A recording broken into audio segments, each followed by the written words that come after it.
Alors, on va maintenant corriger l'exercice 2 de ce fameux CC. Cette fois, on regarde pour un entier n, donc dans grand N, pas dans Z, hein, parce qu'il y en a qui m'ont écrit i-2, l'intégrale de sinus x à la puissance n, qu'on nous demande de calculer avec une intégration, enfin de réexprimer, de réécrire avec une intégration par partie. Pourquoi une intégration par partie? Parce qu'on ne sait pas primitiver sinus x puissance n, en particulier sinus x puissance n plus 1 sur n plus 1, je dis ça comme ça, je pose ça là, ce n'est pas une primitive de sinus x puissance n. Ça marche pas comme ça, les primitives de composés de fonctions. Donc on a bel et bien besoin d'une intégration par partie, ou d'une autre méthode en tout cas, pour calculer cette intégrale. Alors réfléchissons-y. Donc on a n plus grand que 2, et on veut reformuler l'intégrale de 0 à pi sur 2 de sinus x à puissance n dx. Comme n est plus grand que 2, on peut splitter ça en sinus x fois sinus x puissance n moins 1, avec du coup n-1 qui est strictement positif. Donc là, on a le produit de deux fonctions, sinus x et sinus x puissance n-1. On va donc faire une intégration par partie. Alors, quelle intégration par partie? Parmi ces deux fonctions, je vais en primitiver une et je vais dériver l'autre. Je ne sais pas primitiver sinus x puissance n-1, n'est-ce pas, comme on vient de dire. Par contre, je sais primitiver sinus x. Si u' de x c'est sinus x, alors u de x c'est moins cosinus x.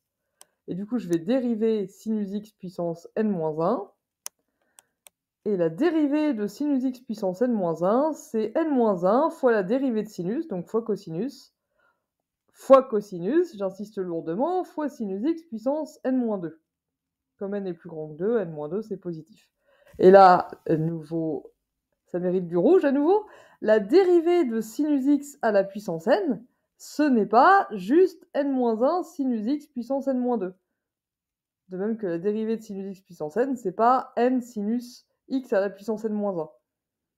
Parce que si on faisait ça, la dérivée de cosinus avec n égale 1, ce serait... la dérivée de sinus tout court, du coup, ce serait 1, si on réfléchit comme ça. Donc non. Alors du coup, si on fait la formule de l'intégration par partie, donc c'est u fois v, donc moins cosinus x fois sinus x puissance n-1, entre 0 et pi sur 2, fois moins u fois v'. Alors, pour la place de mettre v', je vais bouger un peu ce truc-là. Ah, j'ai fait n'importe quoi. Pardon, voilà, pouf, on va le bouger là. Donc ça fait moins cosinus x fois n-1 fois cosinus x fois sinus x à la puissance n-1 dx. Alors, entre crochets, du coup, on a, comme il y a un moins, on peut le mettre dans l'ordre cosinus 0 fois sinus 0 puissance n-1, moins cosinus pi sur 2 fois sinus pi sur 2 à la puissance n-1. Il y a deux moins ici qui vont se simplifier pour faire plus l'intégrale entre 0 et pi sur 2. J'ai n-1, j'ai cosinus fois cosinus, ça fait cosinus au carré. Et j'ai sinus x à la puissance n-2, voilà, dx.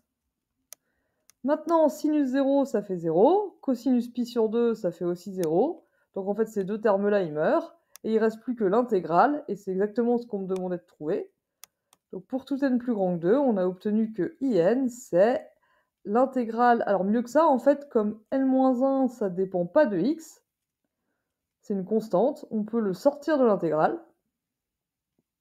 comme ça, et in, du coup, c'est n-1 fois l'intégrale de 0 à pi sur 2 de cos carré x, sinus x à la puissance n-2, dx, exactement comme on nous demandait de trouver.